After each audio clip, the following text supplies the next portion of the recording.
Hello అండి, మీ CS రావు. ప్రస్తుతం చెంచల్గూడ జైల్లో ఉన్నటువంటి ప్రత్యేక బ్యారెక్లో ఖైదీ నెంబర్ 12121 ఉన్నాడు. ఎవరో తెలుసా? అఘోరి అలియాస్ శ్రీనివాస్. అతను ఇప్పుడు ఆ బ్యారెక్లో ఏం చేస్తున్నాడు? బ్యారెక్ అంటే ఒక సెల్లో కాదు, బ్యారెక్లో చాలా సెల్స్ ఉంటాయి. ఆ సెల్లో ప్రత్యేకమైనటువంటి ఒక సెల్ ఇచ్చేసారు అతనికి. ఎందుకని ఇచ్చారంటే అతన్ని మహిళ కాదు, పురుషుడు కాదు, ట్రాన్స్జెండర్ కాదు అనే కేటగిరీలో ఒక ప్రత్యేకమైనటువంటి సెల్లో పెట్టేశారు. అతను ఆ సెల్లో రకరకాల విన్యాసాలు చేస్తూ ఉన్నాడు. ఆ విన్యాసాలను చూసి అక్కడ ఉండేటువంటి జైలు సిబ్బంది అసలు ఇతను ఏం చేస్తున్నాడు ఏంటి అనేటువంటి ఒక సందేహాన్ని వెలుబుచ్చుతూ రాత్రి వేళల్లో అతను చేస్తున్నటువంటి పిచ్చి శాస్త్రాలని చూడలేకపోతున్నారని చెప్పి తెలుస్తుంది. అదొక ఎత్తు అయితే వర్షిణిని చూడాలి, వర్షిణిని తీసుకొస్తారా లేదా, ఇదే గొడవ చేస్తున్నారు. పెద్ద పెద్దగా అరుస్తూ ఉన్నాడు అని చెప్పి ఇప్పుడు చెంచల్గూడ జైలు సిబ్బంది నుంచి అందుతున్నటువంటి సమాచారం. ఇతను ఎప్పుడైతే చెంచల్గూడ జైల్లో ప్రత్యేకమైనటువంటి బ్యారెక్లో ఉన్నటువంటి సెల్లోకి వెళ్ళారో ఆ క్షణం నుంచి అతను పెద్ద పెద్దగా కేకలు వేస్తూ మరీ అర్ధరాత్రి వేళ అతను రకరకాలుగా విన్యాసాలు చేస్తూ ఉన్నాడు. ఆ విన్యాసాలను చూసి అసలు ఏం జరుగుతుంది ఆ సెల్లో అనేది ఆసక్తిగా అక్కడ ఉండేటువంటి సిబ్బందికి మారింది అని చెప్పి తెలుస్తుంది. ఫుడ్ పెడితే తినరు, తనకి కపాలంలో పెడితే తప్ప తింటానని చెప్పేసి అతను డిమాండ్ చేస్తూ ఉన్నాడు అనేది కూడా అక్కడ ఉండేటువంటి పోలీస్ సిబ్బంది నుంచి వస్తున్నటువంటి సమాచారం. సాధారణంగా జైలు నిబంధనల ప్రకారం డ్రెస్ కోడ్ ఉంటుంది. ఆ డ్రెస్ కోడ్ ప్రకారమే ఉండాలి.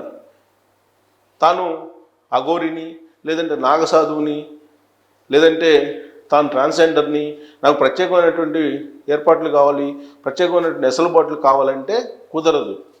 అసలు అతను అఘోరి కాదు, ట్రాన్స్జెండర్ కాదు, నాగసాధువు కాదు, ఏది కాదు. గత 4 నెలల నుంచి తెలుగు రాష్ట్రాల్లో హల్చల్ చేసి ఒక చీటర్గా మిగిలాడు శ్రీనివాస్. అతని యొక్క హిస్టరీని చూస్తే కనుక రకరకాలుగా చెప్తూ ఉన్నారు. ఇప్పుడు నాకైతే కొన్ని వీడియోలు చూస్తూ ఉంటే అసలు నిజమేనా అనిపిస్తుంది. ప్రపంచ యాత్రికుడు అన్వేష్ రకరకాల కోణాలని ఇతని గురించి వీడియోలు చేశాడు. దాని ప్రకారం ఇతను అసలు గతంలో జులాయిగా తిరిగేవాడు.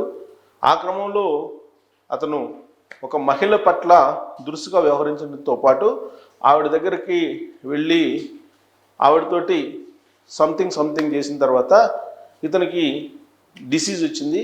ఆ డిసీజ్ కారణంగా టెస్టికల్స్ తీసేయాల్సి వచ్చింది.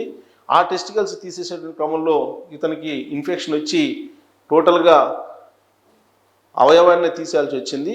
ఆ అవయవాన్ని తీసేయడానికి చాలా ఖర్చుతో కూడుకున్నటువంటి వ్యవహారం కాబట్టి ఇతను బాంబే వెళ్ళిపోయి అక్కడ ఉన్నటువంటి ట్రాన్స్జెండర్స్ తోటి తాను ట్రాన్స్జెండర్గా మారుతాను, తను పురుషుడిని అని చెప్పి చెప్పుకున్నాడు. దాంతో అక్కడ ఉన్నటువంటి ట్రాన్స్జెండర్స్ ఇతన్ని అవయవాన్ని తొలగించి పంపించారు అని చెప్పి చెప్తూ ఉంటారు. సో దీంతో అతనికి ఉండేటువంటి బేసిక్గా ఉండేటువంటి పురుష లక్షణాలు మాత్రం పోలేదు. అందుకే మహిళల్ని ట్రాప్ చేయటం, మహిళల్ని చీట్ చేయటం అదొక అలవాటుగా అయిపోయింది. అతనికి ఒక ప్లే బాయ్గా మారిపోయాడు. సాధారణంగా ఉండేటువంటి వేషంలో అయితే కనుక అందరూ కొడతారు అలాంటి వేషాలు వేస్తే. అదే ఏ మాల్లో పౌడర్ పూసుకుంటే అతను ఏదో హిందూ సాధువనో హిందూ సనాతన ధర్మాన్ని కాపాడటానికి వచ్చాడని చెప్పేసి అనుకుంటారు కదా. మూఢనమ్మకాలను పెరిగిపోయాయి కదా. అందుకు అతన్ని ఇప్పటి వరకు భరించారు సమాజం. అతను వేసినటువంటి పిచ్చి శాస్త్రాలు, అతను చేసినటువంటి వ్యవహారాలు చూసిన తర్వాత ప్రతి ఒక్కళ్ళు అతన్ని జైల్లో ఇంతకాలం ఎందుకు పెట్టకుండా ఉన్నారు, ఇప్పుడన్నా పెట్టారు సంతోషం అని చెప్పి వ్యక్తం చేస్తున్నారు చాలామంది అభిప్రాయాలు. అంటే శ్రీనివాస్ మీద విసుగు చెందారు. ఈ విషయాన్ని నాకు కాశీలో ఉన్నటువంటి అఘోర బాలకృష్ణ గారు ఎప్పుడో చెప్పారు. కాకపోతే అతను వచ్చి తెలుగు రాష్ట్రాల్లో చేస్తున్నటువంటి వ్యవహారాన్ని చూస్తే సనాతన ధర్మం, ముత్యాలమ్మ టెంపుల్ దగ్గర ఆయన వెళ్ళటం, ఆయనకి కాళ్ళు మొక్కటం జనాలందరూ ఇవన్నీ చూసిన తర్వాత ఒకనొక సమయంలో అతను అఘోరి కాదు, నాగసాధువు కాదు, డూప్లికేటు, అతను ఒక వేషధారి, మోసం చేయడానికి వచ్చాడు అని చెప్పి చెప్పడానికి కూడా సాహసం చేయలేని పరిస్థితి. ఎందుకంటే భక్తులు మళ్ళా ఎక్కడ రియాక్ట్ అవుతారో, భక్తులు ఎక్కడ వ్యతిరేకిస్తారో అని సందేహించేటువంటి పరిస్థితి వచ్చింది జర్నలిస్టులకి. ఇప్పుడు అతను అసలు రూపం బయటపడింది. అతను తీసుకెళ్ళి లోపలేశారు, జైల్లో వేశారు.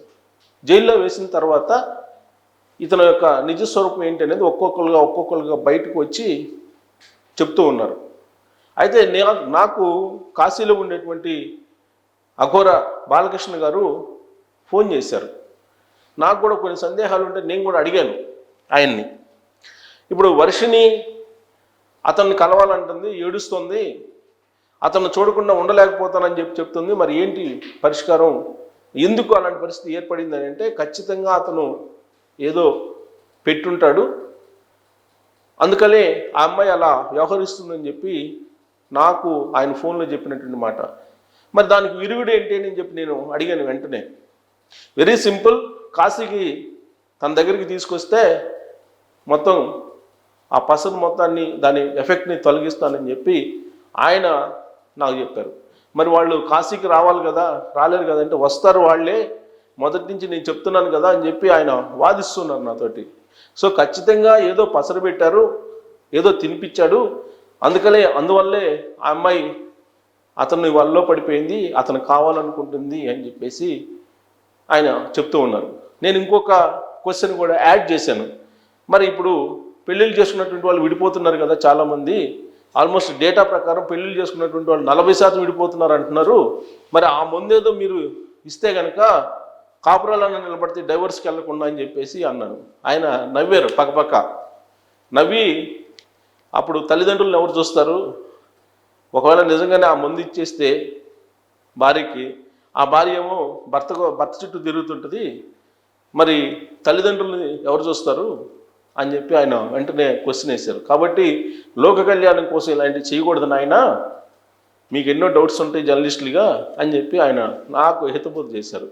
మరి నిజంగానే వర్షిణికి ఏదో శ్రీనివాస్ పెట్టాడు, అతను ఏదో కొన్ని రోజుల పాటు ఉన్నారు కదా హిమాలయాల్లోనో లేదంటే కాశీలోనో ఎక్కడో ఉన్నారు, అగాఢాల్లో పనిచేసాడని చెప్తున్నారు. అక్కడెవరో కొంతమంది సాధువులు లేదంటే నాగ సాధువులు వాళ్ళతోటి కొంత సహవాసం చేశారు కొన్ని రోజుల పాటు.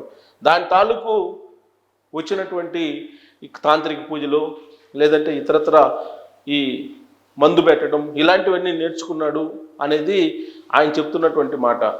సో ఇప్పుడు జైలుకి వెళ్ళినా కానీ నాకు వర్షిణి కావాలి అని చెప్పి కేకలు వేస్తూ మాట్లాడుతూ ఉన్నారు. ఆ వర్షిణిని నాకు చూపించాలి, వర్షిణిని చూపిస్తేనే నేను జైల్లో ఉంటాను, లేదంటే నన్ను జైల్లో నుంచి వదిలిపెట్టండి అని చెప్పి ఆయన జైలు సిబ్బంది మీదే కేకలు వేస్తున్నారని చెప్పి చెప్తూ ఉన్నారు. మామూలుగానే ఆయన వేషధారణ చూస్తే శ్మశానం గుర్తొస్తుంది. ఎందుకంటే నేను శ్మశానంలో ఉంటాను, శవాలని తింటానని చెప్పి చెప్తూ ఉంటాడు ఆయన ఎప్పుడు. మరి ప్రత్యేక బ్యారక్లు వేశారు, ఆ ప్రత్యేక బ్యారక్ ఆయన శ్మశానంలో కనిపించిందా? ఆడేమో విన్యాసాలు చేస్తూ ఏదో పూజలు చేస్తున్నాడని చెప్పి చెప్తూ ఉన్నారు. ఆ పూజల నుంచి ఏదో సౌండ్స్ వినపడుతున్నాయి, ఆ సౌండ్స్ విచిత్రకరంగా ఉన్నాయని చెప్పేసి చెప్తున్నారు.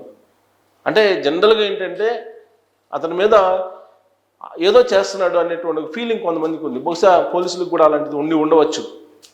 అందుకే బహుశా ఆయన్ని రాత్రి సమయాల్లో మొత్తం అసలు తలుపేసేసి కరెంటు కూడా ఆపేసేసి లోపల కూర్చోబెడుతున్నారని చెప్పి తెలుస్తుంది. ఆయనకి యాక్చువల్గా జైలు రూల్స్ ప్రకారం చెప్పకూడు పెడుతున్నారు, ఆ చెప్పకూడు తింటే తిన్నట్టు లేదంటే లేదు, అంతవరకు అని చెప్పి చాలా కరాఖండిగా చెప్తున్నారని చెప్పి తెలుస్తుంది. ఇప్పుడు ఒకవేళ బయటికి రావాలన్నా కానీ బెయిల్ మీద మరికొన్ని కేసులు కూడా ఆయన మీద ఉన్నాయి. ఆల్రెడీ మహిళా కమిషన్ దగ్గరకు ఒక కేసు వెళ్ళింది, మరికొన్ని కేసులు కూడా ఆయన మీద రెడీగా ఉన్నాయి. రాధిక కేసు పెట్టబోతుంది మళ్ళీ ఇప్పుడు. అలాగే కొంతమంది మహిళలు కూడా ఇతను పూజలు ఏదో చేస్తాడని చెప్పి మోసపోయి ఇతనికి డబ్బులు ఇచ్చారు అని చెప్పి తెలుస్తూ ఉంది, వాళ్ళు కూడా కేసులు పెట్టే అవకాశం ఉంది. ఇప్పటికే ఒక మహిళ కేసు పెట్టిన కారణంగానే చీటింగ్ చేశాడనే ఉద్దేశంతో ఇతను అరెస్ట్ చేశారు. సో రాబోయేటువంటి రోజుల్లో ఇతను జైల్లో నుంచి ఇప్పట్లో బయటికి రాడని చెప్పి నాకు కాశీ అఘోరి బాలకృష్ణ స్వామి గారు చెప్తున్నారు. మరి వాళ్ళకి తెలిసిన సమాచారం మనకు తెలియదు కదా, ఎందుకంటే వాళ్ళు స్వామీజీలు ఒకటి కాబట్టి. సో కాబట్టి ఇప్పట్లో అఘోరి బయటకు రాదు.